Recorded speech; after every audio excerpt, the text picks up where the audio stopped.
ምክንያቱስ የቅድስት ድንግል ማርያም ሕይወት ለክርስቲያኖች ሁሉ ለሕይወታችን አብነት ነው፣ ለሕይወታችን መሰረት ነው ወገኖቼ። ምክንያቱም ድንግል ማርያም እሷ የክርስቶስ እናት ናት። ሁላችንንም መባረክ የምትችል ሰማይና ምድር የማይወስኑትን ጽንሳ ለመውለድ የተመረጠች በዚህም የከበረች ከፍጥረታት ከፍ ከፈጣሪ ዝቅ ያለች እጅግ የከበረች ንዕርት ክብርት ናት። ለእርሷም ክብርና ምስጋና ለእርሷ ይሁን። ወገኖቼ ወደ ቤቱ ወሰዳት። በስመ አብ ወወልድ ወመንፈስ ቅዱስ አሃዱ አምላክ አሐዱ አምላክ በአንድነቱ ለሚቀደስ ለሥላሴ በሦስትነቱም ለሚወደስ ለእግዚአብሔር አንድ ነው ስንል ሦስትነቱን በማይጠቀልልበት፣ ሦስት ነው ስንል አንድነቱን በማይከፋፍልበት፣ አንድነቱን ሳይከፋፍል ሦስት ለሚሆን፣ ሦስትነቱን ሳይጠቀልል አንድ ለሚሆን፣ ለአንድነቱ ጭማሪ ሁለተኛ የሌለበት፣ ለሦስትነቱ አራተኛ ርባኤ የማይነገርበት አንድ አምላክ እንጂ ሦስት አማልክት ለማይባል ከአርያም በላይ ቁመቱ ከበርባኖስ በታች መሰረቱ ከአድማስ እስከ አድማስ ስፋቱ ተብሎ የማይገለጥ የማይነገር በማይመረመር መለኮታዊ አንድነት በዓለም በማይወሰን ምላት ዓለምን የሚያስተዳድር ሥላሴ ለሥላሴ ክብርና ምስጋና ይሁን። እንኳን አደረሳችሁ፣ እንኳን አደረሳችሁ።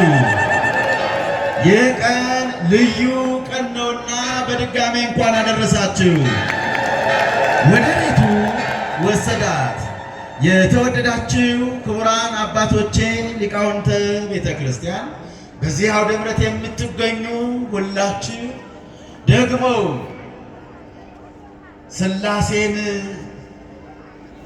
በስሟቸው በተሰየመበት አልያም ይህ ስፍራ የቅድስት ሥላሴን ቸርነት የምንቀምስበት በምድር ያለች ሰማያዊት ርስት የሆነች የሥላሴ ደጅ በሆነች በዚች ቅድስት ከተማ ለመሰብሰብ ስላበቃን ስሙ ይክበር ይመስገን፣ ከፍ ከፍም ይበል። በድጋሜ እንዴት ቆያችሁ? እንደምን አመሻችሁ? እንዴት ሰነበታችሁ? ይመስገን እንድንል ስለተፈቀደልን ስሙ ይክበር ይመስገን። በድጋሜ የምንነጋገርበት የትምህርታችን ርዕስ ወደ ቤቱ ወሰዳት በሚል ነው። ምን አደረጋት? የምንነጋገረው ስለ እመቤታችን ስለ ንጽሕት ቅድስት ድንግል ማርያም ነው። በምትኖረን ጥቂት ደቂቃ ከክርስቶስ ዕርገት በኋላ የእመቤታችን የ15 ዓመት ሕይወት ምን ይመስል እንደሆነ ማን ይግለጥልን? እግዚአብሔር መንፈስ ቅዱስ ያስተምረን። መምህሩ እንዳስተዋወቀው በበዛ ስልጣን ብናገር ጊዜያችሁን ነው የምፈጀው። ሊቅ የለም በዚህ ያለው ሊቅ እሱ መንፈስ ቅዱስ ነው። ክብር ምስጋና ለእሱ ይሁን። በሥላሴ ደጅ ሊቁ መንፈስ ቅዱስ ብቻ ነው። የሰው ሊቅ የለው። መንፈስ ቅዱስ ሲረዳ እንጂ የሰው አዋቂ የለው። አውቃለሁ ብዬ ባስተምራችሁ ጊዜያችሁን እፈጃለሁ እንጂ ለንስሐ አላበቃችሁ። ለንስሐ የሚያበቃው እሱ መንፈስ ቅዱስ ነው። እኔ ቆሜ እንድማር እናንተም ተቀምጣችሁ እንድትማሩ ማን ይፍቀድ? በእርግጥ በእናንተ ፊት እንደ መምህር በእሱ ፊት እንደ ጀማሪ እንደ ደቀ መዝሙር ነኝና ማን ያስተምር? እግዚአብሔር መንፈስ ቅዱስ ሁላችንም ያስተምረን። ክብር ለመንፈስ ቅዱስ ይሁን። ወደ ቤቱ ወሰዳት። ይህ ቃል ተጽፎ የሚገኘው በዮሐንስ ወንጌል ምዕራፍ 19 ከቁጥር 26 ጀምሮ ባለ ኃይለ ቃል ነው። ወደ ቤቱም ወሰዳት ይላል ድንግል ማርያምን። ወሳጁ ቅዱስ ዮሐንስ ነው። ወገኖቼ የሰው ልጅ ትክክለኛውን ትምህርት ካላገኘ ከአውሬ የከፋ ይሆናል። ወገኖቼ የሰው ልጅ ትክክለኛውን ትምህርት ማግኘት የሚችለው ከቤተ ክርስቲያን ብቻ ነው፣ ከወንጌል ነው፣ ከእግዚአብሔር ቃል ነው። የቅዱስ ጳውሎስን አዋቂነት ከመለወጡ በፊት የነበረውን ዕውቀት ስታዩ ስመጥር መምህር ነው፣ ተመስክሮለታል፣ ተጽፎለታል፣ ራሱም ይናገራል። ደግሞ በፍልስፍናው የግሪክ ፈላስፎችን አፍ ያዘጋ ነው። በምሁርነት የአይሁድ ምሁራንን አፍ የሚያስገድል ታዋቂ ሊቅ ምሁር ነው። ነገር ግን በዚህ ሕይወቱ የሚያቀራርብ ስራ አይሰራም። በዚህ ሕይወቱ ሲሰራ የነበረው ማሳደድ ነው፣ መግደል ነው፣ ክርስቲያኖችን ማሳደድ ነበረ። ምክንያቱስ የተሸከመውን ዕውቀት ስላልተረዳው፣ የተማረውን ትምህርት ስላልተገነዘበው። አንዳንድ ጊዜ ትምህርት በራሱ ሊተረጎም ያስፈልጋል። አንዳንድ ትምህርት ገዳይ ነው፣ አንዳንድ ትምህርት ማሳደጃ ነው፣ አንዳንድ ትምህርት ማረጃ ነው። ወገኖቼ ያ ከመታር ቅዱስ ጳውሎስ እውነተኛው ትምህርት ሲገባው፣ ሕይወቱ ሲለወጥ፣ በክርስቶስ መመራት ሲጀምር፣ አሳዳጅ የነበረው ቅዱስ ጳውሎስ ወደ መሰደድ መጣ። ገዳይ የነበረው ቅዱስ ጳውሎስ ለታመነለት ሊሞት ቀረበ። ተሳዳቢ የነበረው ለመሰደድ በቃ።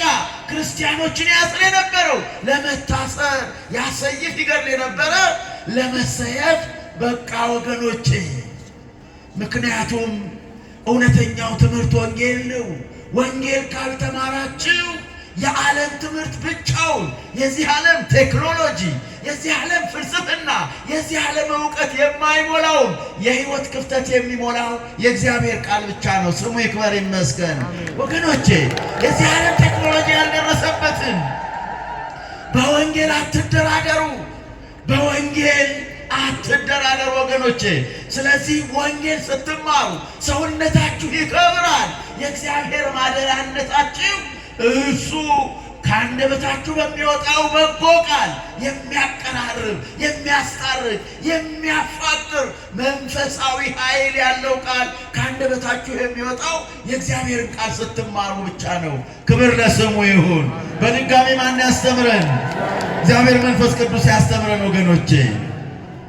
ወገኖቼ በሚኖረን ጊዜ እንዳልኳችሁ የምንማረው ወደ ቤቱ ወሰዳት በሚል ኃይለ ቃል ተነስተን በጥቂቱ የቅድስት ድንግል ማርያምን ሕይወት እናያለን።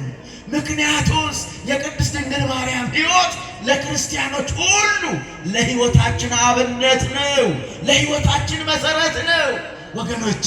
ምክንያቱም ድንግል ማርያም እሷ የክርስቶስ እናት ናት። ሁላችንን መባረክ የምትችል ሰማይና ምድር የማይወስኑትን ጽንሳ ለመውለድ የተመረጠች፣ በዚህም የከበረች፣ ከፍጥረታት ከፍ ከፈጣሪ ዝቅ ያለች እጅግ የከበረች ንዕርት ክብርት ናት። ለእርሷም ክብርና ምስጋና ለእርሷ ይሁን። ወገኖቼ በዕለተ ዓርብ ጌታችን ኢየሱስ ክርስቶስ በመስቀል ላይ ሆኖ ለቅዱስ ዮሐንስ ያለውን ብቸኛ የሆነችውን እናቱን ሰጣት። ለእርሱ እነሆ ልጅሽ ብሎ ሰጣት። ከዛ በፊት ወገኖቼ አንተ እኔ ጋር ሆነ ስልክ ታወራለህ። ከዛ በፊት በዕለተ ዓርብ ቀኑ የጨለመበት ነው።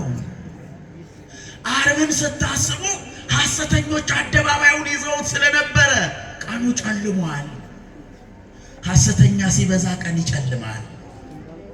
ግፈኛ ሲበዛ ቀን ይጨልማል። ቀኑ በጨለማ ተውጧል። ዓርብ ክፉ ቀን ነው።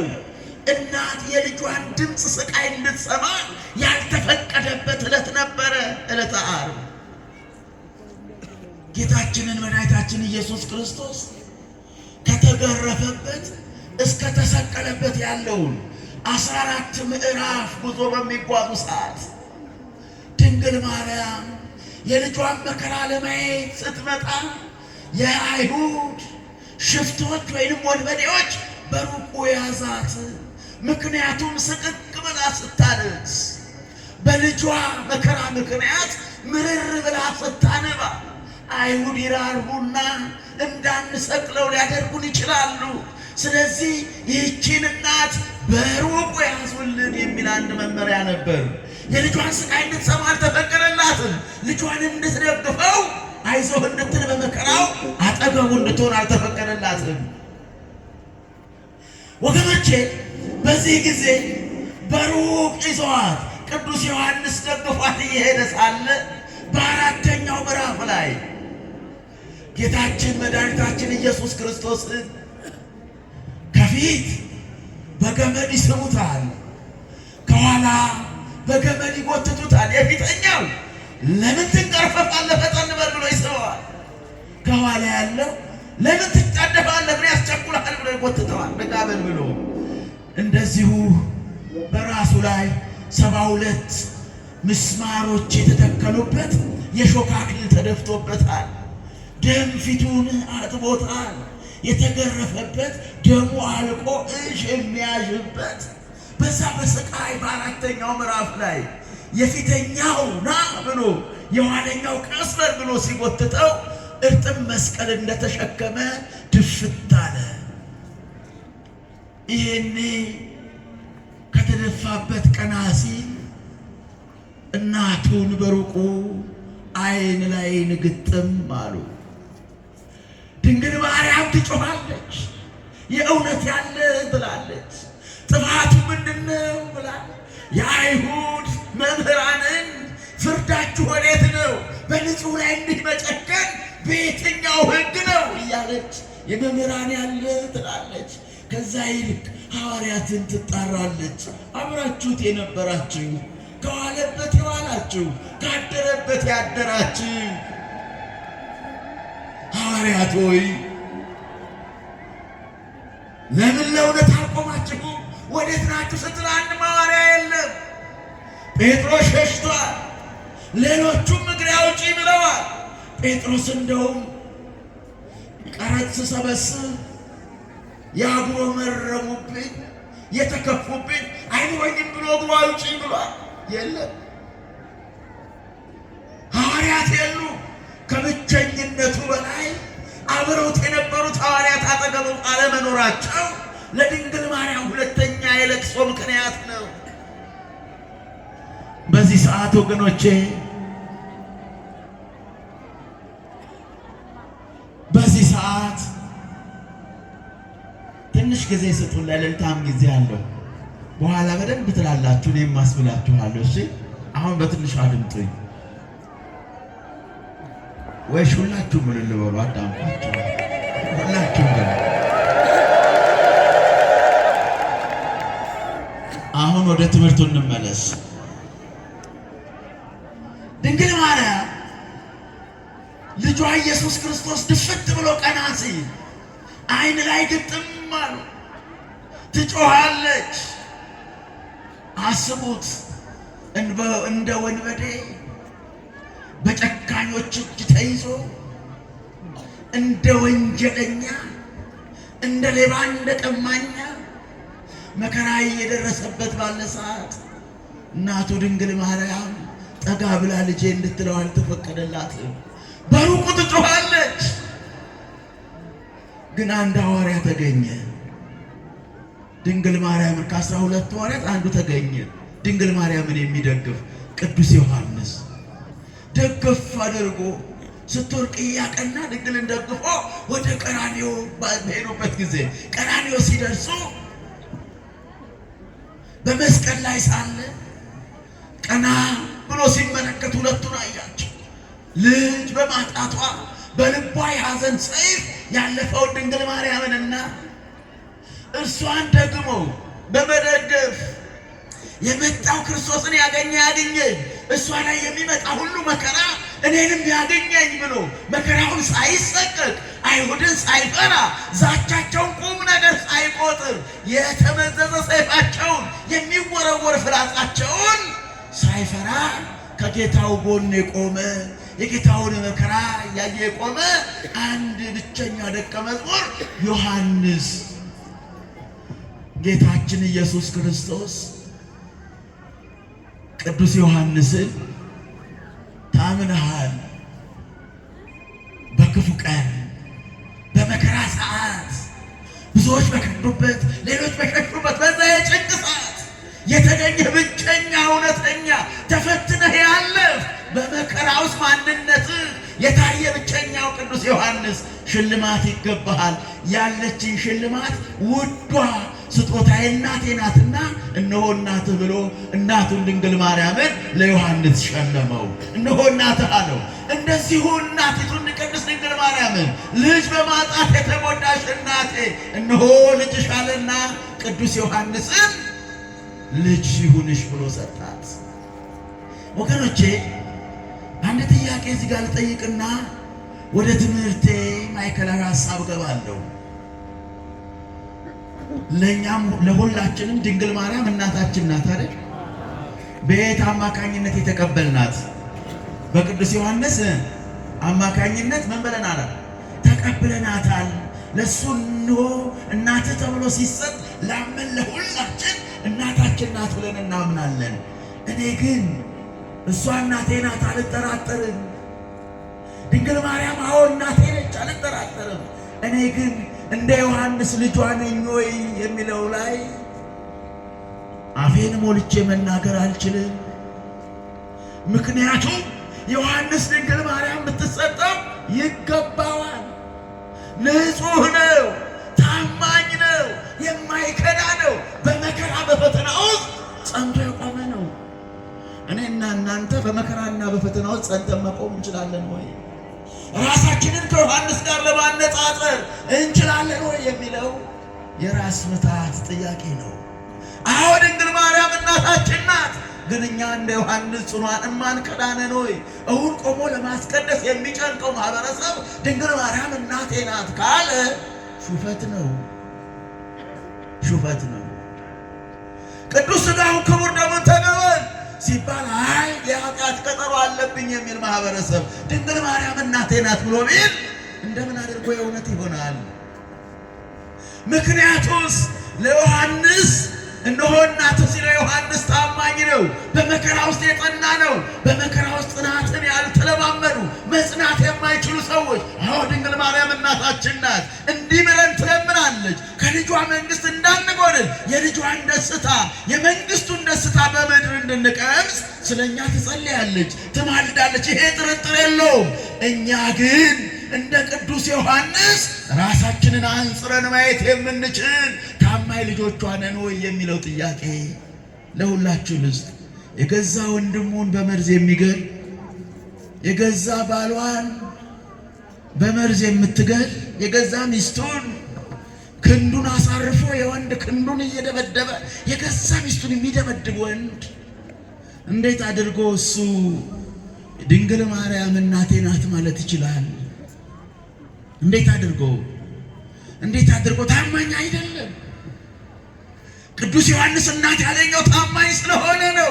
ታማኝ የሆነው ደግሞ በመከራ ውስጥ ነው፣ በፈተና ውስጥ ነው፣ በጭንቅ ሰዓት ነው። እንኳን በመከራ እንኳን እጅግ አስቸጋሪ በሆነው ጊዜ በሰላሙ ጊዜ እንኳን ጥጋባችን። አንድ ጊዜ አንድ አባወራ በጸና ይታመማል። በጸና ይታመምና እንደሚሞት ይታወቀዋል። ባለቤቱን ያስጠራና ባለቤቴ አቤት አሁን እንግዲህ ያያያዘ ከባድ ነው መተርፍ አይመስለኝም ማለት እንደው አይሁንብህ ስትለው ቆየች። አይ እሱ እንኳን ማይቀር መስሎኛል እንደው ልናዘዝ ይላታልና ይናዘዝና መጨረሻ ከቤታችን በላይ ያለውን አቶ ከሌን አግቢ እኔ ከሞትኩ በኋላ ይላታል። እዴ ምን ነው አለችው። ምን ነው አለ። ጠላትህ እኮ ነው፣ እንዴት ያንተን ጠላት እንዳገባ ትመኝልኛለህ አለችው። አልገባሽም እንዴ አላት። ምኑ? እንደኔ አንገብግበሽ ቶሎ እንድገይልኝ አስቤ ነው። እንደኔ አቃጥለሽ እንድገይልኝ አስቤ ነው። እየሞትን እንኳን የሌላው ሞት የምንመኝ እንዴት አድርገን ነው የድንግል ማርያም ልጆች መሆን የምንችለው? የወንድሞቻችንን ስጋ ስንበላ ምኑን ቡና አፍልተን ቡና ቁርሱ የባልንጀራችን ሕይወት ከሆነ እንዴት አድርገን ነው የድንግል ማርያም ልጆች መሆን የምንችለው? እስኪ ጥቂት ስለ ድንግል ማርያም እንይና ትምህርቱን እናበቃለን። ወገኖቼ ስለ ቅድስት ድንግል ማርያም ብዙዎች ጽፈዋል። ቅዱስ ጎርጎርዮስ ዘንሱስ ሲጽፍ እንዲህ አለ፣ እናንተ ኤልሳቤጥን ታስታውሷታላችሁ ይላል ቅዱስ ጎርጎርዮስ። ያኔ በማኅፀኗ ጸንሳው ሳለ ዮሐንስ ለድንግል ማርያም ዘሎ አመሰገነ ካለ በኋላ እናንተ ይላል የድንግል ማርያም የልጇ ክብር ላልገባችሁ ለእናንተ ይልና ይጠይቃል። እንደ ዮሐንስ በማኅፀን ውስጥ ሕፃን ሳላችሁ መዝለል ቢያቅታችሁ ምን ነው ነፍስ ካወቃችሁ በኋላ እንኳን ለእግዚአብሔር ማደሪያ እንደ ቅዱስ ዳዊት መዝለል ከበዳችሁ ይላል። ምን ነው ድንግል ማርያምን ማወቅ የዘመን ክርስትና ከበደው? ድንግል ማርያምን ማክበር እንዴት ከበደው? ድንግል ማርያምን ማክበር እኮ ከእሷ የተወለደውን ክቡሩን ኢየሱስ ክርስቶስን ማን እንደሆነ ማወቅ ነው። የእሷን ቅድስና ከፍ አድርገን ስንናገር ከእርሷ የተወለደው ቅዱስ እንደሆነ እየመሰከርን ነው። የእሷን ንጽሕና ከፍ አድርገን ስናሳይ ከንጽሕቱ የተወለደው ንጹሕ መሆኑን ስለ ክርስቶስ እኮ እየመሰከርን ነው። ድንግል ማርያምን ከፍ ከፍ ባደረግናት ቁጥር ከእርሷ የተወለደው ክርስቶስ ምንኛ ከፍ ያለ ልዑል አምላክ መሆኑን እያየን ነው።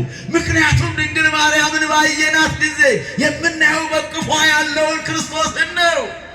ክብር ምስጋና ለእናታችን ለእመቤታችን ይሁን።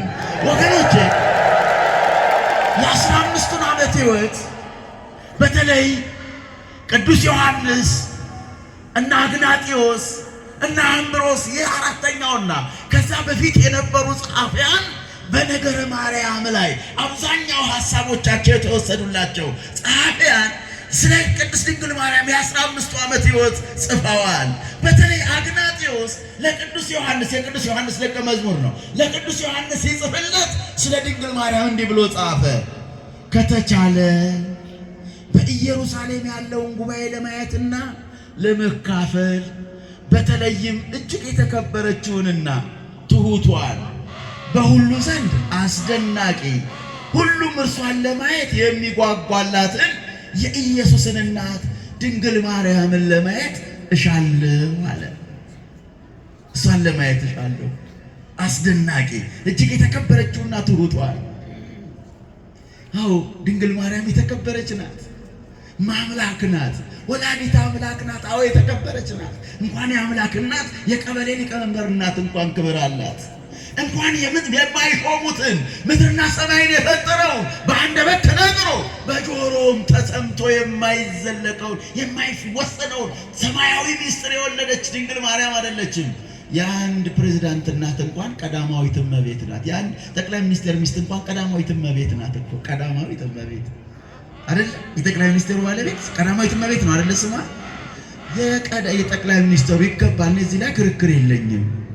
የጠቅላይ ሚኒስቴሩ ባለቤት ቀዳማዊት እመቤት ከሆነች የጌታ የኢየሱስ ክርስቶስ እናት የዓለም ሁሉ እመቤት መሆን ያንሳታል?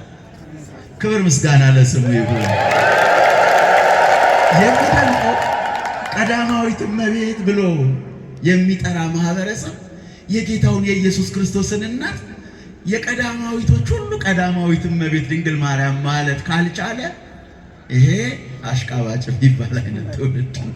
እንደሱ ነው አይደለ? አሽቃባጭ ነው የምትሉት ያለ አንዳንዴ አይደለ? እንደሱ ነው አይደል የሚባለው? እንደሱ እኮ ነው። እንደሱ ነው። የውሸት ነው ማለት ነው፣ የእውነት አይደለም ማለት ነው። ያንን ማለት ይልና አግናጢዮስ ሲጽፍ እንዲህ ይላል፣ የእግዚአብሔር እናት ናትና አለ። የማን እናት? እርሷ ሁላችንንም ትባርካለች አለ። ክብር ምስጋና ለስሙ ይሁን። የእግዚአብሔር እናት ናትና ምልዕተ ጸጋ ናትና እሷ ሁላችንንም ትባርካለች። እንኳን እሷ እኔ ባርካለሁ ብዬ እጄን ዘረጋ የለ እንኳን አይደለም የድንግል ማርያም እኛ እንኳን በቅጡ ከኃጢአት ያልተላቀቅን መንፈሳዊ ሕይወታችን ነስሮ ያለየለት እኔ እንኳን እባርካለሁ ብዬ እኮ እጄን ዘረጋለሁ። እናንተ እሷ የአምላክ እናት ሁላችንም ምን ትላለች? ክብር ምስጋና ለስሙ ይሁን። ድንግል ማርያም ተባርካችሁ ትባርካለች ካለ በኋላ ምልዕተ ጸጋ ወክብር ናት አለ። ምልዕተ ጸጋ ወክብር ናት። እርሷ በስደትና በመከራ ውስጥ ሁሉ ደስተኛ ናት። ምክንያቱስ ወንጌልን በሕይወቷ ያየንባት ድንግል ማርያም በመከራ ውስጥ ሁሌ ደስተኛ ናት። ለምን? በልጇ በክርስቶስ ክርስቶስ ልጇ ስለሆነ በክርስቶስ ምን ይበላችሁ ተብሎ ተጽፏል? ሁሌ ምን ይበላችሁ? ደግሜ እላለሁ ምን ይበላችሁ? አዎ ደስ ይበላችሁ ብሎ የአዋጁ ባለቤት የደስታው የምስራቹ ባለቤት የሆነው ኢየሱስ ክርስቶስ ልጇ ነውና በመከራ ውስጥ ድንግል ማርያም ዘወትር ምንድን ናት? ደስተኛ ናት። ዘወትር ደስተኛ ናት። በምንም ነገር አታዝንም። በሚያበሳጯት አይሁድ መካከል አትበሳጭም። ይሄ ነው የሚደንቀው። በክፎች መካከል ተሰብስቦ መበሳጨት አለመቻል ምን አይነት ጸጋ ነው!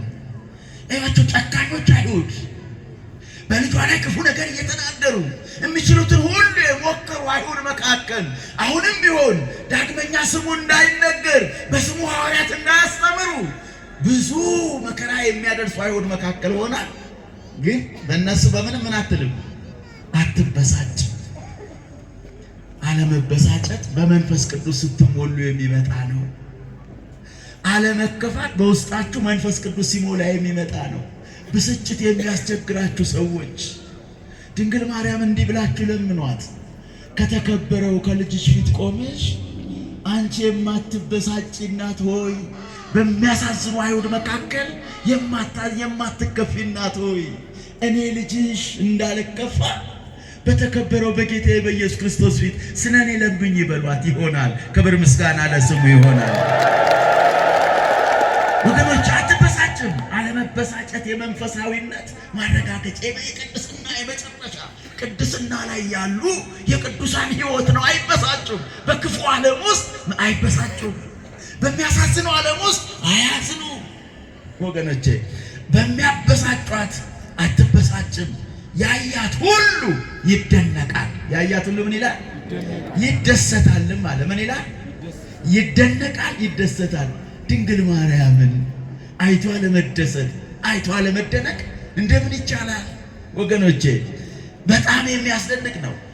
ወገኖቼ የሐዋርያት ፍቅር ስለ ድንግል ማርያም እንግዲህ እመቤታችን ቅድስት ድንግል ማርያም ሐዋርያት የአምላካቸውን እናት ይዘው ሲጸልዩ የሆነላቸውን ሁላችሁም ታውቃላችሁ። ከዛ በኋላ 72 ቋንቋ የወረደላቸው መንፈስ ቅዱስ ወርዶ በእሳት አምሳል በራሳቸው ላይ እያረፈ ምስጢር ገልጦ አጽንቶ ታማኝ የክርስቶስ ወታደር እንዲሆኑ ያደረገ በመካከላቸው እሷን ይዘው በሚጸልዩበት ሰዓት የተከናወነ ነው። ከበዓለ ሃምሳ በኋላ ሐዋርያት ለ10 ዓመታት ያህል ኢየሩሳሌምን እያስተማሩ በነበረበት ጊዜ ብዙውን ጊዜ ከእመቤታችን ጋር ያሳልፉ ነበረ። ለአገልግሎት ይሄዱና እነ ቅዱስ ጴጥሮስ ወደ አገልግሎት ሄደው እዛ ጾር ተነስቶ እዛ አካባቢ ፈተና ተነስቶ በልጇ በክርስቶስ ስም ምክንያት መከራው ተነስቶ ሲያጸና መከራው ሲጸናባቸው ሲያሳድዳቸው ሲገፋቸው የሚታያቸው የድንግል ማርያም እቅፍ ነው። መተው ራያዋ ሽቁጥ ብለው እሷ ጋር ስትዳብሳቸው ስትባርካቸው እንደ እናት ስትባርካቸው ያዘኑበት ሐዘን ከላያቸው ብን ብሎ ይጠፋ ነበረ። ከዛም ይጠይቋታል። ልጅሽን ጸንሰሽው በነበረበት ሰዓት ምን ተሰማሽ ይሏታል። ለሰው ያልተነገረ ተነግሮም የማይገለጠውን ያኔ መለኮት በማኅፀኗ ሳለ አድሮ ባለበት ሰዓት ተጸንሶ ባለበት ሰዓት የተሰማትን ስትነግራቸው ይጽናናሉ።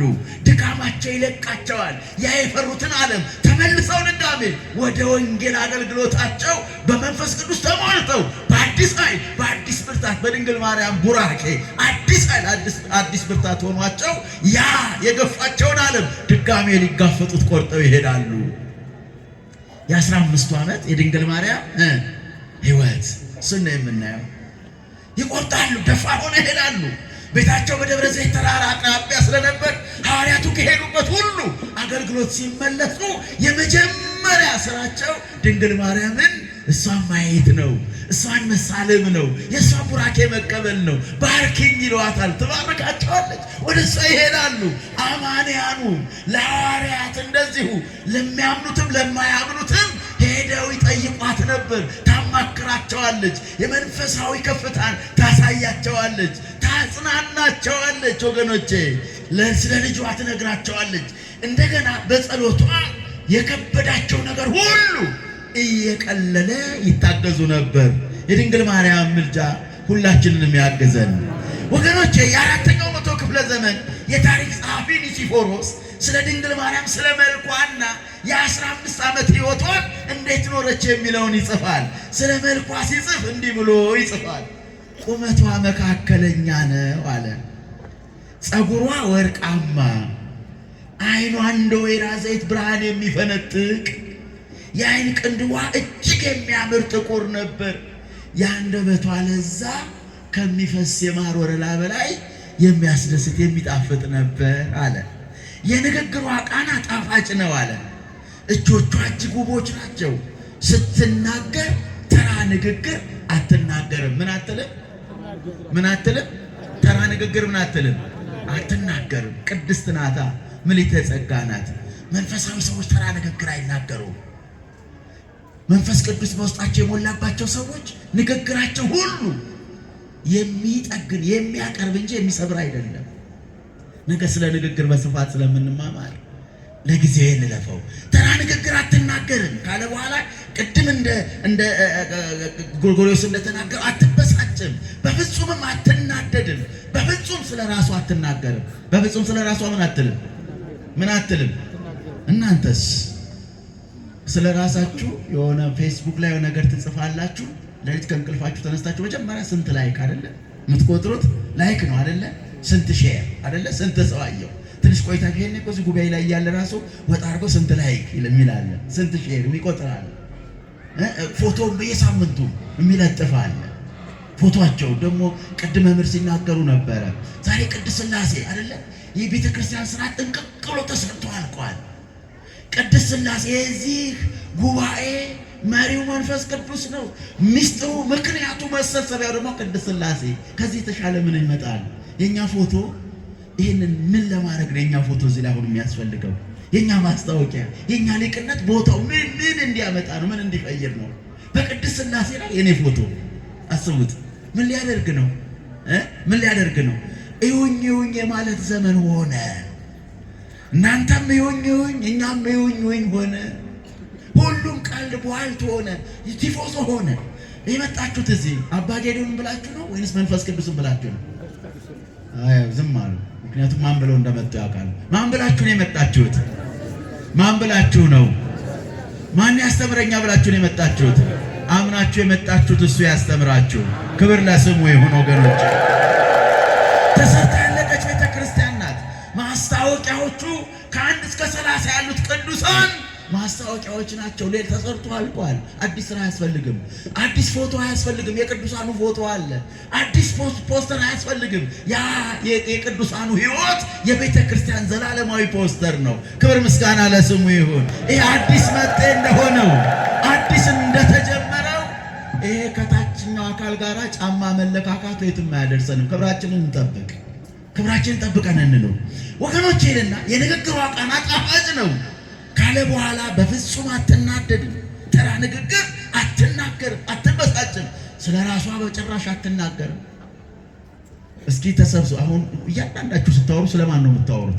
የሆነ ነገር ሊያናግርህ መጥቶ እኔ የኔንማ ትላለህ። አትሰማውም እኮ የሌላው። የሆነ ነገር ሊያዋዩአችሁ መጥተው አንድ ችግር ሊነግሯችሁ መጥተው 30 ችግር ሰምተው ይሄዳሉ። ምክንያቱም እኔ ነው በሙሉ እኮ በጭራሽ ጆሮ የሚባል ነገር እኮ የለንም አላችሁ። የሆነ ሰው ሊያዋያችሁ መጥቶ ያልሰማውን ያላሰበውን 30 ነገር ትሰነጉታላችሁ። አንድ ችግር ሊነግራችሁ መጥቶ 30 ችግር ሰምቶ ይመለሳል። እኔ እንዲሆኜ፣ እኔ እንዲደርሶ፣ እኔ እንዲሆኜ፣ እኔ እንዲሆኜ። ይሄ የኔነት አዋዜ የኢጎይዝም ኢጎ ነው አይደል? ይሄ በጣም እኔነት የሰፈነበት ዓለም የክርስትና ተቃራኒ ነው ወገኖቼ።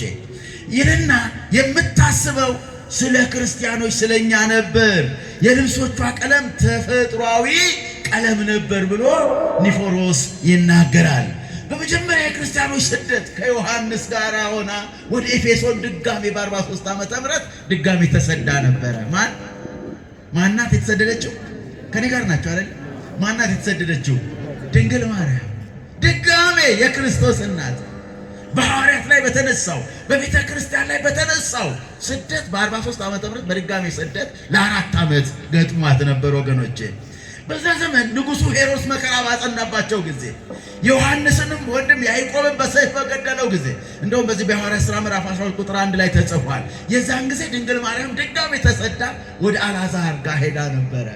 በቆጵሮስ ጳጳስ ከሞት ከተነሳ በኋላ ሊቀ ጳጳስ ከሆነው ከአልዓዛር ጋራ በሰላም ነው። አንተ የመጀመሪያውን ጉሮሮን ከርክሮታል እንኳን እንዲዘግተው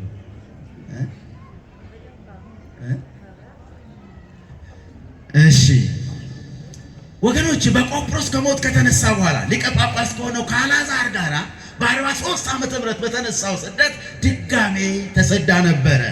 ዲዮናስዮስ፣ አግናጤዎስና አምብሮስ ስለ እመቤታችን ሕይወት ሲጽፉ እንዲህ ብለው ጻፉ። የድንግል ማርያም ድንግልናዋ በስጋዋ ብቻ አይደለም አሉ። በምኗ ብቻ አይደለም? በነፍሷ፣ በህሊናዋ፣ በልቧ ድንግል ናት። የነፍስ ድንግልና፣ የልብ ድንግልና።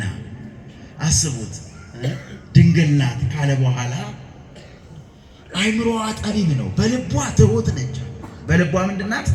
ትሁት ናት። አይምሮዋ ጠቢብ ነው። አስቡት፣ እኛ የድንግል ማርያም ልጆች ከሆን ይሄን እንመስላለን ወይ ነው? የድንግል ማርያም ልጆች ነን ካለን ይሄ ህይወት እኛ ህይወት ውስጥ አለ ወይ ነው? ትህትና አለ ወይ? አይምሮዋ ጠቢብ ነበር። ስራና ንባብ ወዳጅ ነበረች ይላል። ምን ወዳጅ ነበረች? ስራና ምን? ስራና ሰንበት ተማሪዎች። ባለፈው ዓመት ስንት ተማሪ ነው በማትሪክ የወደቀው?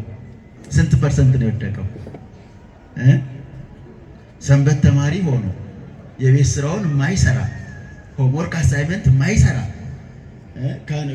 የወደቀን ይመጣ ሰንበት ተማሪ። ይሄ በጭራሽ ሰንበት ተማሪ አይደለም። ሰንበት ተማሪ በጭራሽ ሊሆን አይችልም። ስንት ፐርሰንት ነው ወደቀ የተባለው? 90% አይደለ? ግን ይሄኔ አሁን የድንግል ማርያም ልጅ ነኝ ይላል። ድንግል ማርያም በህይወቷ ሁሉ በንባብ አትደራደርም። አንባቢ ናት፣ ታነባለች፣ ቅዱሳት መጽሐፍትን ታነባለች፣ ስራ ወዳጅ ናት። ተኝቶ እስከ 4 ሰዓት የሚያዛጋ ድንግል ማርያም ብሎ ቢል የድንግል ማርያም ልጅ ሊሆን እንዴት ይችላል? ጠዋት በሪሞት የሚቀሰቀስ እንደ ቴሌቪዥን በሪሞት ተከፍቶ የሚቀሰቀስ ሰው ከእንቅልፉ ለመነሳት ማታ ፌስቡኩን ሲጎረጉር አድሮ ጠዋት ደግሞ የሚተኛ ወጣት እንደምን ብሎ ነው የድንግል ማርያም ልጅ መሆን የሚችለው? ምክንያቱም የድንግል ማርያም ልጆች ስራና ንባብ ወዳጅ ናቸው። ስራና ንባብ ትወዳላችሁ? ተጠየቋ። ስራና ንባብ ትወዳላችሁ? እስኪ ስራና ንባብ የሚወድ እጁን ያወጣ። አይመስለኝም። ለዛው እናንተም ግማሾቻችሁ እሱም አይመስለኝም። ስራና ንባብ ወዳጅ ነበር። የድንግል ማርያም ልጆች ስራና ንባብ ስራ መውደድ አለብን። ታሪክ እናወራለን። እጅ ላይ ምንም ከሌለ የለህም ነው። 2000 ዓመት ጥያቄው እጅ ላይ ምን አለ ነው። ስንት ዓመት ነው አይደለም? ስንት ዓመት ሆኖሃል አይደለም? 2000 ዓመት ጥሩ። ግን እጃችን ላይ ምን አለ? የመኖር አለበት። 2000 ዓመት ከቆየ እጅ ላይ ምን አለ? እኔ እኮ የአፄ ዘርዓ ያዕቆብ የተከበረ ታላቅ ንጉሥ ነው። ግን አንተ እጅ ላይ ምን አለ? ዘርዓ ያዕቆብን የሚገልጽ ስራ ትወዳለህ? ስራ ካልወደድክ የድንግል ማርያም ልጅ መሆን አትችልም። አረቄ ቤት ቁጭ ብሎ እያመሸ ማርያምን ስላለ ድንግል ማርያም ልጅ ሊሆን አይችልም።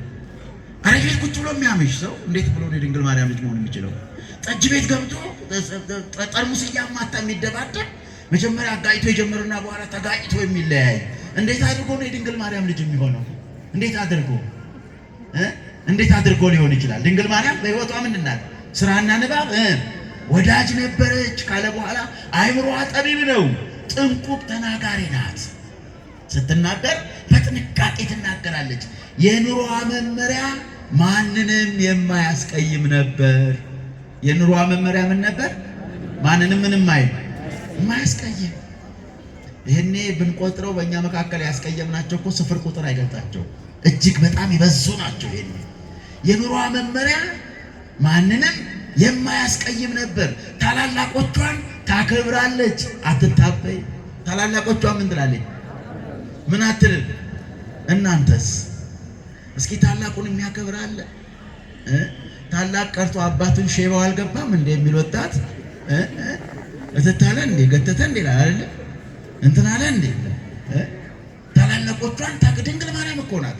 የህይወት መንፈሳዊ ክርስትና ህይወት ድንግል ማርያም የተጻፈ መጽሐፍ ቅዱስ ናት። ህይወቷ ለእኛ ለክርስቲያኖች መንፈስ ቅዱስን የምናገኝበት ነው። የድንግል ማርያም ህይወት የተጻፈ መጽሐፍ ቅዱስ ነው ወገኖቼ። የተጻፈ መጽሐፍ ቅዱስ፣ የሚነበብ መጽሐፍ ቅዱስ፣ የሚታይ መጽሐፍ ቅዱስ ነው ወገኖቼ። ህይወቷን ስናይ ማንንም አያስቀይምም ነበር። ታላላቆቿን ታከብራለች፣ አትታበይም፣ አትቀናም። ጤናማ አይምሯ ሁሉ ቅዱስ ነው። ምን አትልም? አትቀናም።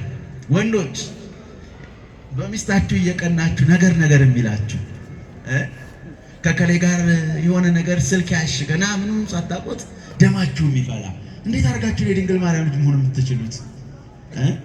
እንዴት አድርገን የድንግል ማርያም ልጅ መሆን? አትቀናም፣ አትታበይም። አእምሮዋ ቅዱስ ነው። ምግባር ትወዳለች፣ ስራ ትወዳለች፣ ሁሌ ትጾማለች፣ ሲያስፈልጋት ብቻ ትተኛለች። ሰውነቷ አረፍ ብሎ ቀን ያነበበችውን የቅዱሳት መጻሕፍትን ሌሊት ትደግመዋለች። ቀን ያነበበችውን በሕልሟ ትደግመዋለች። ከቤት የምትወጣው ለጸሎት አልያም እነ ቅድስት ኤልሳቤጥን መጠየቅ ሲያስፈልጋት ብቻ ነው።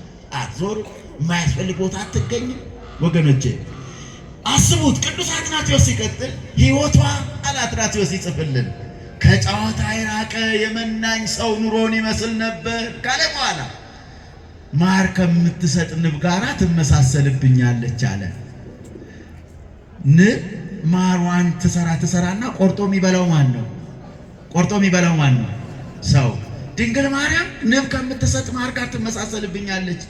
እቤቷ ስራ አትፈታም፣ ስራ ወዳጅ ናት። እጅ ስራ ስትሰራ ውላ ያ ተሸጦ ነዳያን ይቀለቡበታል። ቀን የሰራችው እጅ ስራ፣ ሌሊት የሰራችው እጅ ስራ ተሸጦ ነዳያን ያንን ምግብ ይበሉበታል። የክርስትና ሕይወት የመመጻደቂያ አይደለም። ከድንግል ማርያም የምናየው የምንማረው የቅድስና ሕይወት ስራ መውደድ ነው፣ ንባብ መውደድ ነው፣ ዋዛ ፈዛዛን መጸየፍ ነው፣ መተማማትን መጥላት ነው፣ ማራቅ ነው፣ መተው ነው። ወገኖቼ ይህንና ካለ በኋላ ማር ከምትሰጥ ንብ ጋር ትመሳሰላለች። በእጇ ከሰራቻቸው ስራዎች የምታገኘውን ገንዘብ ለድሆች ስታከፋፍል ትውላለች። ዲዮናስዮስ ሲጽፍ ስለ እመቤታችን ለመጀመሪያ ጊዜ ስለ እርሷ የጻፈው የሰርዴሱ ሊቀ ጳጳስ ሚልተን ነው ካለ በኋላ እንደዚሁ ያዕቆብ ዘስሩግም ስለ እርሷ ሲናገር ብዙዎች ስለ ታሪኳ ስለ ቅድስት ድንግል ማርያም ሕይወት ጽፈዋል። ወገኖቼ እንግዲህ ከሰዓት አንጻር እዚህ ላይ ይብቃንና ማህሌቱን ከመጀመሩ ከዝማሬውም ከተለያየ ነገር አንጻር እዚህ ላይ ይብቃንና እነው ሁለቱ ያሉትን ልበላችሁና ይብቃን። አንደኛው የፕሮቴስታንት አለቃ ሉተር ምን አለ ብለን ሉተር ምን አለ? እንደው ያስፈልገናል አይደለም፣ እንደው አሁን ካለው እሳቤ አንጻር እንደው የቀደሙት ሳይሻሉ አይቀሩም ለማየት። ሉተር ምን አለ? ድንግል ማርያም በዚህ በምድራዊ እንደ ሰው ሞታ በስብሳ የቀረች አይደለችም። ካላችሁኝ በሰማይ ናት አለ። በየት ናት አለ? በሰማይ ናት። ምን አለ?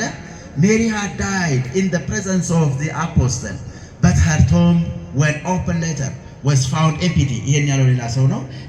ሉተር ምንድን ነው ያለው? There can be no doubt that the Virgin Mary is in heaven. How it happened, we don't know. በሰማይ ባለው በታላቁ በእግዚአብሔር መቅደስ እንደሆነች ጥርጥር የለውም። እንዴት ሆነ ካላችሁ መልሴ አላቅም ነው አለ። መልሴ አላቅም ነው።